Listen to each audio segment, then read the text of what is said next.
Assalamualaikum warahmatullahi wabarakatuh. Alhamdulillahirabbil alamin wa bihi nasta'in wa ala umuri dunya waddin. Wassalatu wassalamu ala sayyidina Muhammadin wa alihi thayyibin at-thahirin. Selamat pagi anak-anak sekalian. Melanjutkan kembali agenda masa pengenalan lingkungan sekolah SMP Insan Semesta Islamic School tahun 2020. Pada kesempatan kali ini saya akan memaparkan cara belajar efektif yang akan kita terapkan pada masa pandemi COVID-19. Ada beberapa hal yang harus kalian simak dengan baik melalui video ini, sehingga kalian nanti mempunyai gambaran umum bagaimana cara belajar yang akan kita terapkan selama masa pandemi COVID-19 ini. Yang pertama, mengenai kurikulum yang diterapkan di sekolah.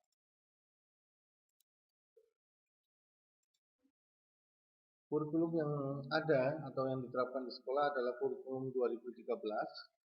Secara singkat, kurikulum ini telah diterapkan secara nasional di banyak provinsi, dan di sekolah kita sendiri kurikulum ini telah berlaku sejak tahun 2013-2014. Perbedaannya dengan kurikulum sebelumnya yaitu dari aspek penilaian yang dilakukan oleh pendidik atau guru ya.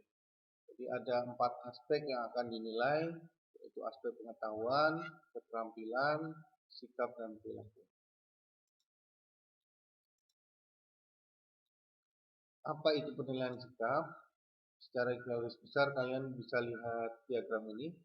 Di dalam penilaian sikap itu penilaian yang dilakukan selama proses pembelajaran ataupun di luar proses pembelajaran. Artinya selama kalian ini di rumah pun tetap akan kita lakukan penilaian sikap, bagaimana proses belajar yang kalian lakukan selama di rumah ataupun selama kita berkonsultasi dengan orang tua kalian. Kalian dapat simak atau membaca lebih jelas di diagram ini, yaitu tentang penilaian sikap. Yang kedua yaitu tentang penilaian pengetahuan. Ini yang sering kalian dapatkan atau di sekolah SD atau MI kalian sudah melakukan hal ini, yaitu tugas-tugas yang sering diberikan oleh guru-guru kalian. Ada tugas tertulis, tugas lisan, penugasan baik individu atau kelompok. Silakan kalian lihat lagi bagian yang saya sebutkan. Yang ketiga yaitu tentang penilaian keterampilan. Ini mungkin yang agak baru ya, atau pernah kalian lakukan tapi jarang gitu. Itu ada 4 penilaian yang dilakukan oleh guru tergantung mata pelajarannya ya. Itu penilaian praktek, ada produk, ada proyek, dan portofolio. Itu gambaran singkat tentang kurikulum 2013. Adapun bentuk-bentuk penilaian yang akan kita lakukan selama 1 tahun pembelajaran, kalian akan melakukan beberapa penilaian. Yang pertama tentang penilaian akhir semester. Yang kedua penilaian tengah semester. Yang ketiga penilaian akhir tahun. Yang keempat saat nanti kalian kelas 9 yaitu melakukan namanya ujian sekolah. Ini beberapa hal yang harus kalian ketahui juga tentang kriteria kenaikan kelas. Jadi kalian harus menyelesaikan seluruh program pembelajaran selama 2 semester. 2 semester harus diikuti seluruh program pembelajaran yang dilakukan.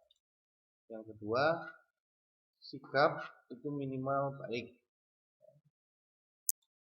Yang ketiga, ekstrakurikuler kepramukaan nilainya minimal juga harus baik.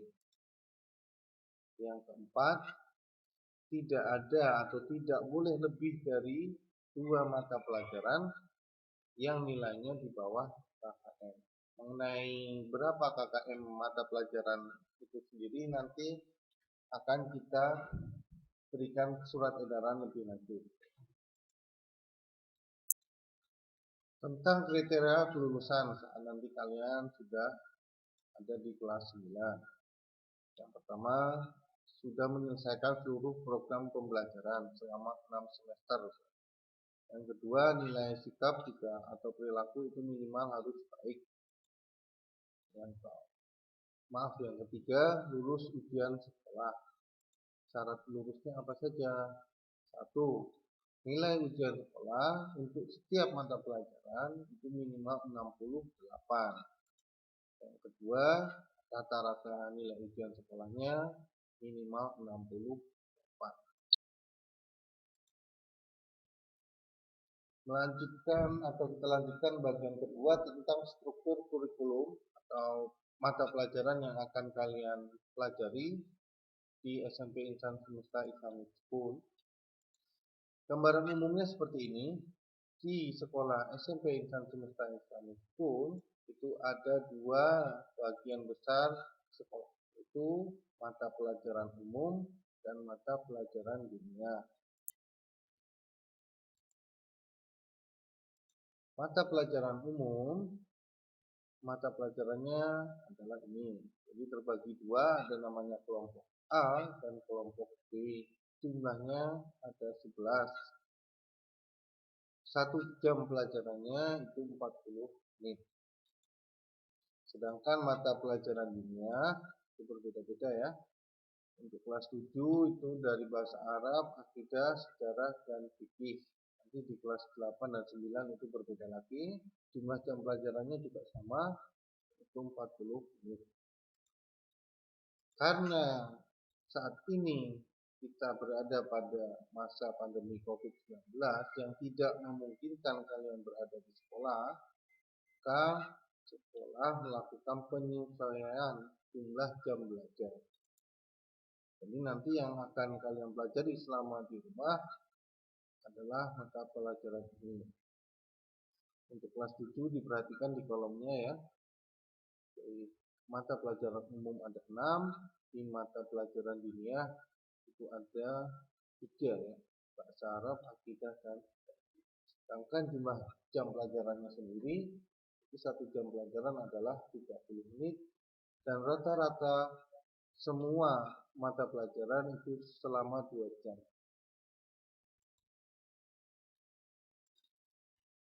Nah, sekarang kita menuju ke metode atau belajar dari rumah melalui pembelajaran jarak jauh.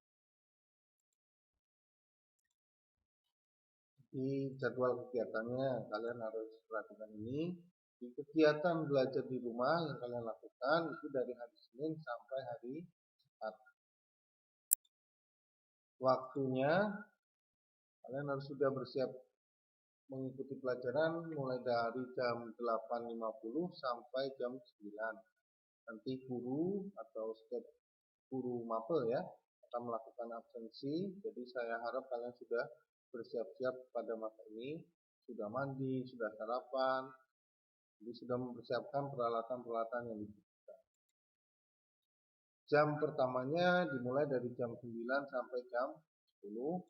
Ada istirahat 15 menit, kemudian dilanjutkan kembali jam kedua jam 11.15 sampai jam 10.15 sampai jam 11.15. Itu yang akan kalian lakukan setiap hari dari mulai Senin sampai Jumat. Jadwalnya sendiri nanti akan kita edarkan lebih lanjut. Karena kalian masih baru, otomatis butuh penyesuaian, jadi tidak kaget ya, saat melakukan pembelajaran jarak jauh.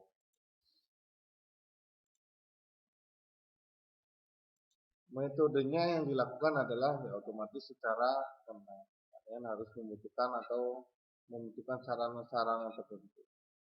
Bisa digunakan laptop ataupun HP smartphone kalian.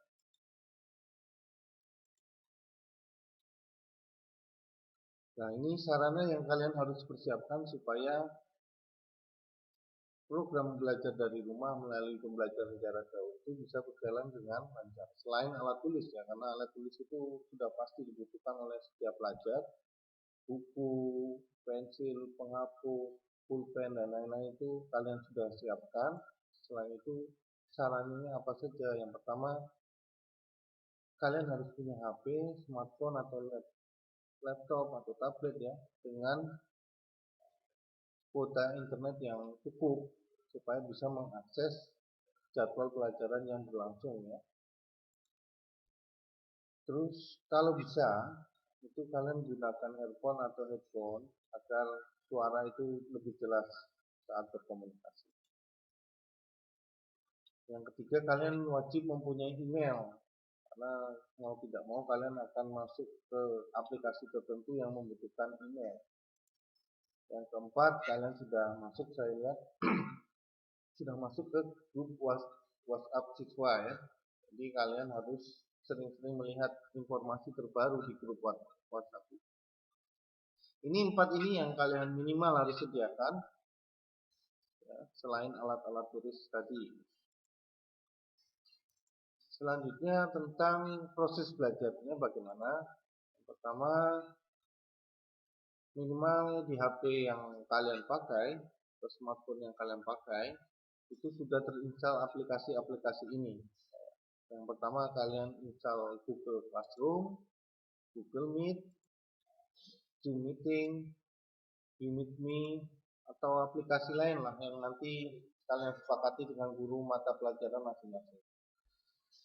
Ini yang menggunakan HP. Kalau yang menggunakan laptop itu cukup melalui browsernya masing-masing ya, melalui Google, kalian tinggal ketikkan. Tapi kalau yang menggunakan smartphone otomatis harus menginstal aplikasi-aplikasi ini. Itu yang pertama. Yang kedua, aplikasi tersebut biasanya di-download melalui Play Store ya. Kalian buka Play Store, ketikkan Google Classroom. Nanti kalian install sesuai langkah-langkahnya. Yang kedua, setelah itu diinstal semua, nanti kalian sebelum proses pembelajaran yang melakukan presensi melalui Google Classroom. Saya hadir Pak, atau kalian tuliskan kehadirannya di Google Classroom itu. Yang ketiga, di setiap Google Classroom sesuai dengan jadwal pada hari itu nanti akan tersedia link video. Link video yang kalian harus simak. Jadi kalian tonton.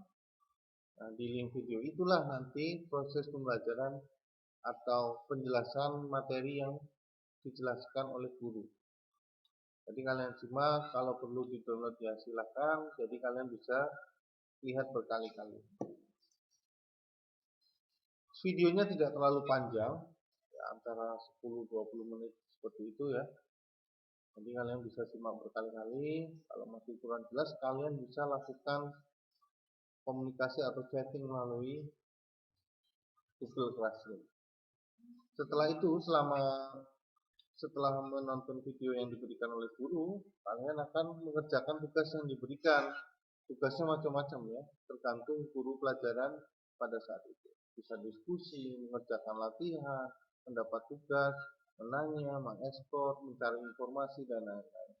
Sesuai dengan guru pelajaran pelajaran pada saat itu.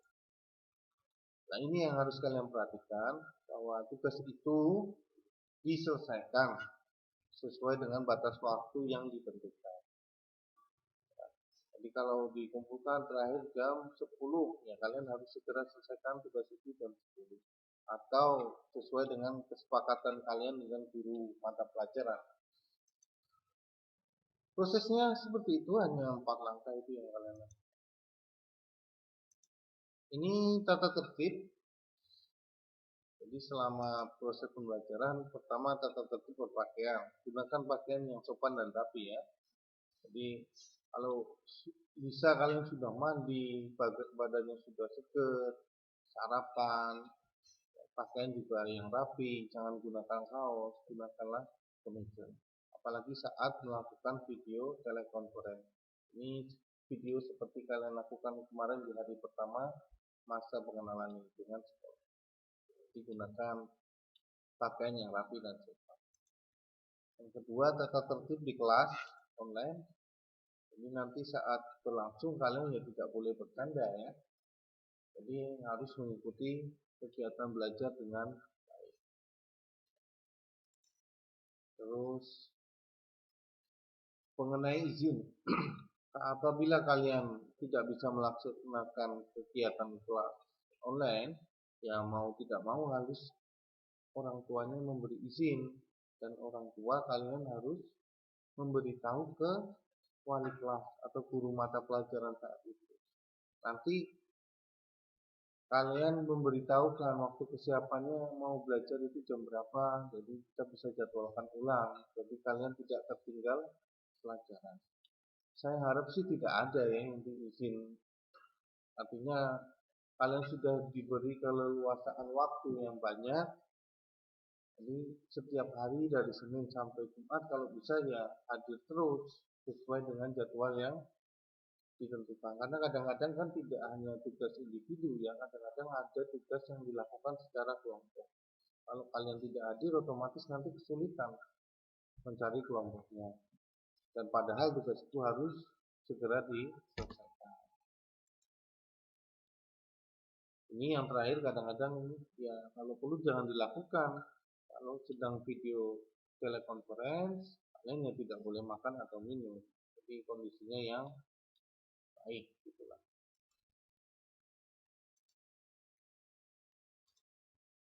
Yang ketiga tentang sanksi-sanksi yang akan kita terapkan kalau ada pelanggaran. Sanksinya bisa berupa peringatan, artinya kalian dikasih tahu oleh guru masing-masing, jangan lakukan ini lagi, jangan diulangi lagi seperti itu. Kalau masih tetap dilakukan ya nanti diberi namanya poin. Poin ini sangat mempengaruhi terhadap nilai sikap yang kalian dapatkan. Kalau poinnya banyak otomatis sikapnya jadi tidak baik. Kalau tidak baik nanti bisa naik kelas. Yang rugi kan kalian sendiri. Gitu. Dan orang tua kalian setiap bulan itu pasti mendapatkan namanya itu laporan bulanan. Jadi laporan bulanan tentang perkembangan nilai kalian dan poin-poin yang kalian dapatkan atau poin pelanggaran yang kalian dapatkan. Itu nanti yang sanksi yang diberikan. Bobot pelanggarannya nanti kita berikan surat edaran secara resmi karena ini proses belajarnya dari rumah. Jadi mungkin bentuk-bentuk poinnya atau berapa besaran poinnya itu nanti kita sesuaikan.